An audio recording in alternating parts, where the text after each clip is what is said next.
ரீசெண்டாக கும்பகோணத்தில் இருக்க சுவாமி மலைக்கு ஒரு கல்யாணத்துக்காக போனப்போ கும்பகோணம் டிகிரி காப்பி ட்ரை பண்ண கோயில் பக்கத்தில் இருந்த ஒரு காப்பி கடைக்கு போயிருந்தோம்.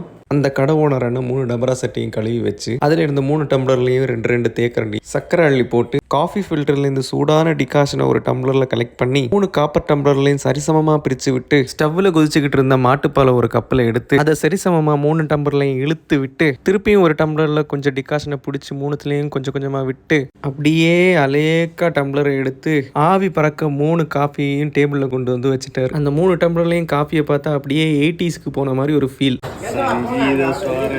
அப்படி பாடிக்கிட்டே என் ஃப்ரெண்டு வந்து காஃபியை இழுத்து ஆற்றி குடிக்க ஆரம்பிச்சிட்டாரு. நம்மளும் கொஞ்சம் ஆற்றி டேஸ்ட் பண்ணலான்னு எடுத்தோம். பார்த்தா செம சூடு. மறுபடியும் ஆற்றி ஆற வச்சு ஒரு சிப் எடுத்து வாயில் வச்சா அப்போதாங்க தெரியுது இதுக்கு ஏன் கும்பகோணம் டிகிரி காஃபின்னு பேருன்னு. அந்த திக்கான டிகாஷன் கூட திக்கான மில்க்கும் சர்க்கரையும் சேர்ந்து ஒரு ஃப்ளேவர் தரும் பாருங்க. ஆகா, அந்த டேஸ்ட்டை அடிச்சுக்கவே முடியாதுங்க. நீங்கள் யாராவது கும்பகோணம் விசிட் பண்ணால் கண்டிப்பாக மறக்காமல் இந்த காஃபியை டேஸ்ட் பண்ணுங்கள். தேங்க்யூ.